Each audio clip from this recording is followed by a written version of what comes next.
Welcome and thanks for joining us. My guests today are Barry Davis, the head of school at McLean School, and David Roth, the assistant head of school for educational programs at McLean School. Mr. Davis and Mr. Roth, thanks so much for joining us today. Thank you. Thank you. So let's jump right in and talk about McLean School. We know a school is nothing without its students. So can you tell us about the students and who it is that McLean School serves?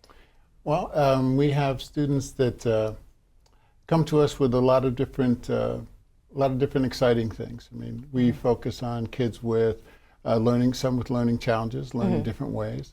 Everything from ADHD to dyslexia, some kids with dyscalculia, and so a number of different challenges that they may have. Okay, great. So I've read a little bit about the abilities model, and that seems to tie in with what the students you're describing here. So can you tell us a little bit about that model and maybe how it is differentiated from other traditional educational or school models? Well, I think the abilities model, one of the things that's really exciting to me about it is that most schools will talk about children based on what they cannot do. But what we're doing at McLean is we're really speaking to them from where their strengths are, what they can do. And just the mindset that how the mindset has changed with students when you look at them in that way and you talk to them in that way. I've been in schools where they'll speak to the parent and say, well, Barry can't do this very well, so we're going to provide whatever accommodations. But when you talk to a child about what they can do, their self-esteem changes, and it really changes their ability to do a number of different things at school. Right, amazing. Anything to add to that? Yeah, I think what's remarkable about our students often is just the sort of two sides of the same coin, right? I think for some of the challenges they might have, the strengths on the other side are unbelievable, right? Yeah. So they might have difficulty decoding reading, but they're an out-of-the-box creative thinker, right? They might be struggle with math fluency and getting some addition problems correct, but they could be amazing at sort of visual spatial thinking and how do you look at 3D modeling. So I think for a lot of the kids, they might struggle in these academic areas, but great artists, great musicians, great, on the stage or playing sports. And so I think what McLean does really well is, as Barry said with the abilities model, finding those strengths and elevating them, letting them take off with those strengths while still working on the areas of challenge as the students needed. Okay, great. So it sounds like there's a lot of flexibility in there just to sort of target where kids have their strength versus their, what they might not be as good in. So one phrase that I came across was a rigorous curriculum without being rigid at McLean School. Can you explain more about what that means and how you think that impacts the students at McLean School? Well, I'll say one thing about it, and then I'll share with David. One of the things to me that is most important is that we're looking at each of our children individually.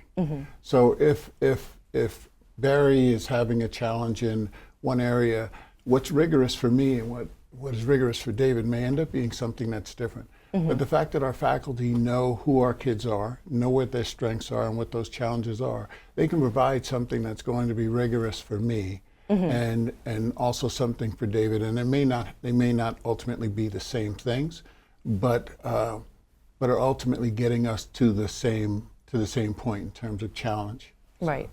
And I would add on to that. I think by having such small classes, right? McLean School has on average 9, 10 students in a room. The teachers do get to know the students so well. So the level of challenge can be done sort of as students need it. And so, for a school with 500 kids, we have this really rigorous program. Our upper school has, many AP classes, honors classes. So if you have the more traditional route of being sort of a rigorous academic education, we can do that. For other kids, rigor might be different things. I think what we really thought about and looked at sort of the research as it's come about recently is moving away from the traditional sort of viewpoints of what rigor is. It's just more books and more pages and more hours of homework. It's more about finding a passion in things and going deeper in that, right? It's solving problems, it's thinking critically about something that you care about.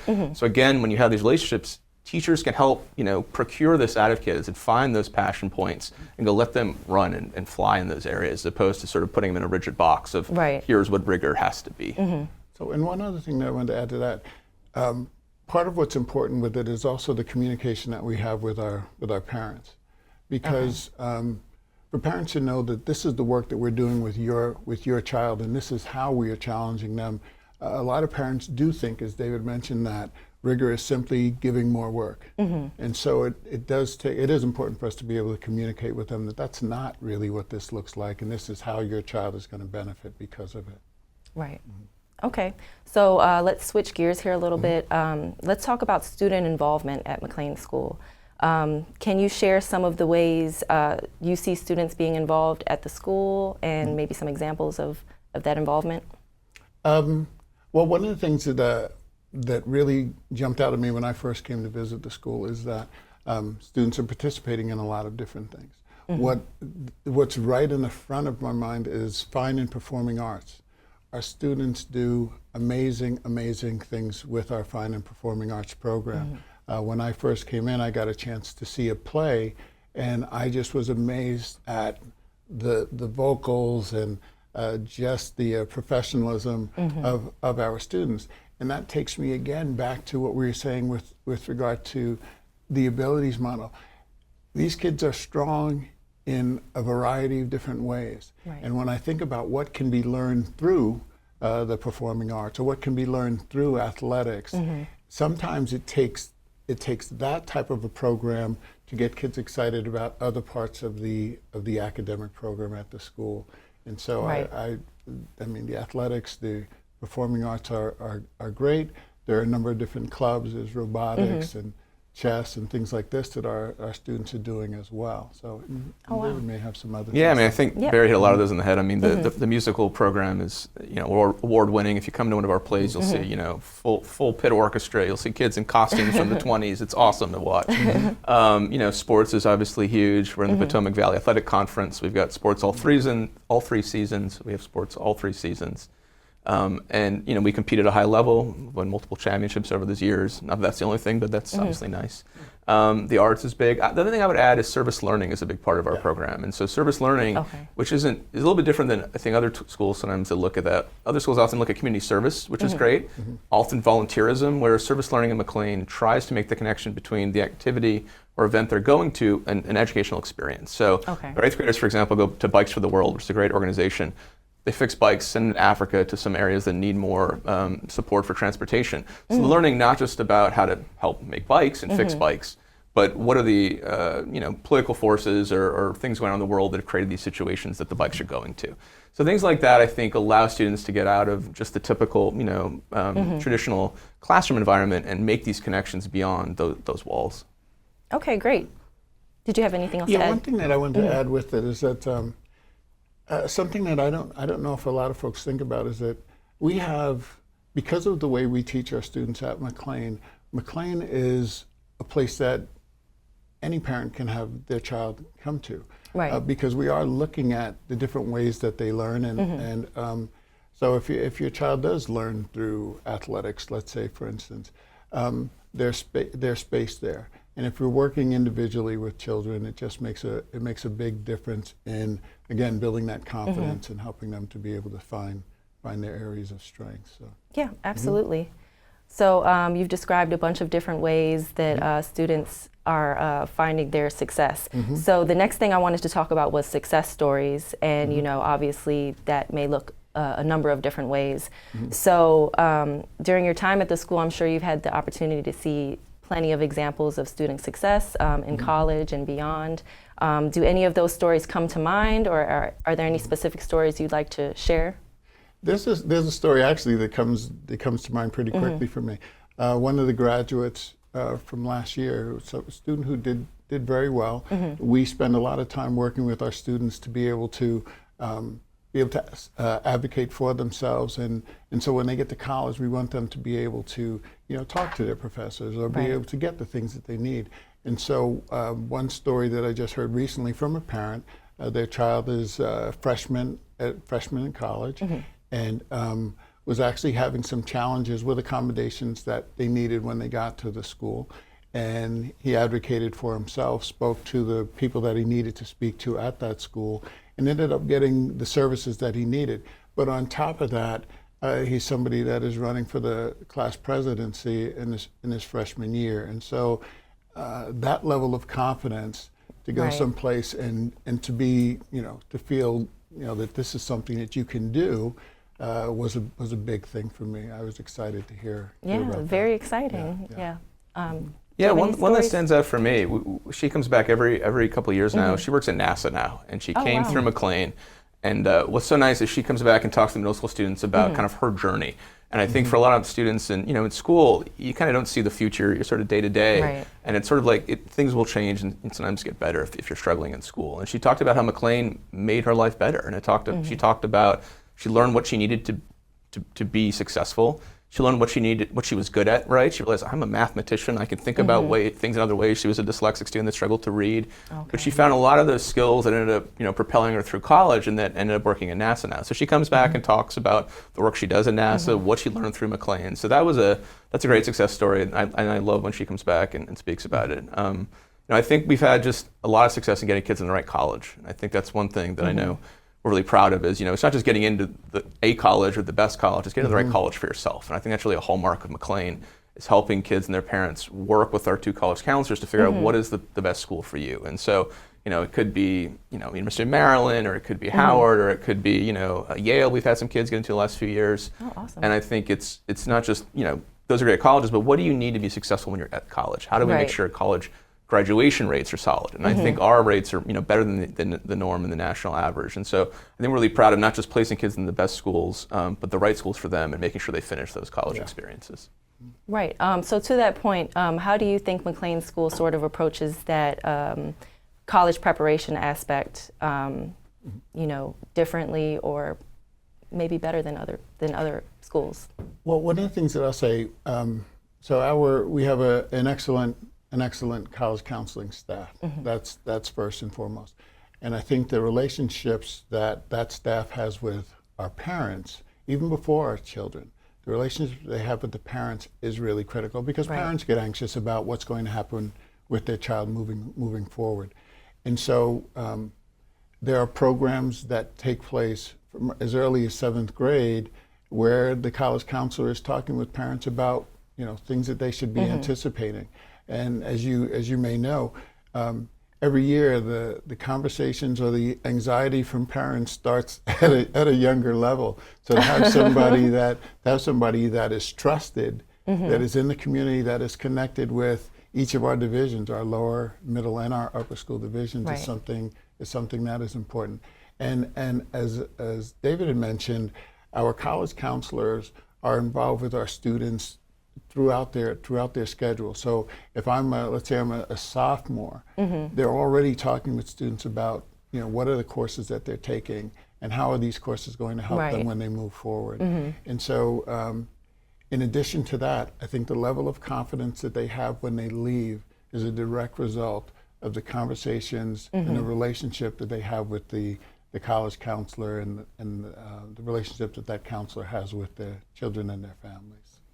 Okay, great. So starting those relationships early. Starting them early. Yes. And I actually had a conversation with our college counselor this year where I said, I think you may even want to at least be connected to the lower school families. Of course, it's Right. a much smaller way, but just so that they know who you are, so that when those kids get up to the middle school and when they get up to the upper school, there's a trust that's already established. And that level of trust is going to be what helps them, as they move forward. So. Yeah, exactly. Yeah. Did you have anything else to add? Yeah, I to would that, just add, David? I think it's very so the relationships are key. And then the other piece which was sharing your anecdote is the self-advocacy. Yeah. Being able to go out and ask for what you need. And I think by being in a small school, which McLean's got 500 kids, it's not too big. Students learn how to have those relationships. So when they get to college and they're struggling in a class, they go, Dr. blah, blah, blah, can I get some help with this? Or can I talk with you about it? I also think executive functioning is a big part, right? So it's the idea of planning Right. ahead and knowing where your materials are. I think for a lot of kids who go to college, the academic skill set is there, but it's these other softer skills that are Right. more of a challenge. So we're spending a lot of our time and effort in classes helping kids work on that skill set to know how to do that, right? Trying to make it feel more like the real world. Right. I think kids are very scheduled in high school and they go to college and have a lot more freedom with time. So trying to mimic some of those things where you're given an hour or two, what are you going to do with that time? How do you go and seek out a teacher as opposed to maybe playing on your phone, right? So trying to Right. figure out the right balance where kids can find their success with that. So one other thing about that? Yeah. So one of the things that we're looking at also is what is the relationship that we should have with our children once they get into their freshman year? I mean, are there supports that we can offer just from, if I'm the child's advisor, they graduate. So if they get to a school and they are, aren't sure about how to advocate for something, that they know that there are people that are at the school that they can get in touch with, that can help them They to can get support through. them. Yeah, because, I mean, ideally I would love to believe that all kids are able to do X. Right. But that may not be the case. I mean, you may have some that, I may need to reach back out to you as my advisor to say, this is something that I'm dealing with. I'm not quite sure what the next step should be. And for them to know that McLean is not dropping them off after they graduate, that we are still going to be a part of what they do moving forward. I think That's awesome. important. That's awesome. Okay, and David, you mentioned executive functioning skills, and that sort of ties into this idea of surviving versus thriving. Right. So can you explain a little bit more about what that actually means and how that sort of ties into the students at McLean School? Sure, yeah. I mean, I think the surviving versus thriving phrase is apt, and I think a lot of our kids can survive in places that are gritty, they're resilient, right? But they come into McLean and they really do thrive, and the executive functioning piece is a big part of that. A lot of kids have the academic skills to get work done. It's a question, though, of being able to do that work and turning that assignment in, right? So we're helping them explicitly learn those skills. So we might teach task initiation. You have a blank piece of paper, you have to get something out. How do we start? We might give you a prompt. We have to get this assignment turned in. Where are you going to put it? Maybe we'll give you a homework folder. So we're giving them some of the tools that hopefully they can take with them into high school, into college to be successful. One of the challenges with executive functioning is, they say about 70% of the tasks you do are not in the place you're doing them and the time you're doing them. So this forward thinking, the forward planning is a hard thing for a lot of people. And so when we're working with our students, again, in small groups, individually, study halls, classes, resource time, we're working through talking with them. Time management's a hard one for a lot of kids. How long will this assignment take? An hour. We time them. It's 15 minutes. Oh, wow, you got 45 minutes back, right? So things like that help them understand and kind of self-regulate what their skills or what their knowledge needs to be as they move forward with it. Okay. And one of the things that that happens with our lower school with executive functioning is they will have kids they'll take pictures of the kids doing certain skills, so that they know that they can look at those pictures to see, have I completed everything? Have I gone through this the right way? And that's something that can be helpful for them as well. Okay, awesome. And I think something you mentioned a little bit earlier, Barry, was early intervention.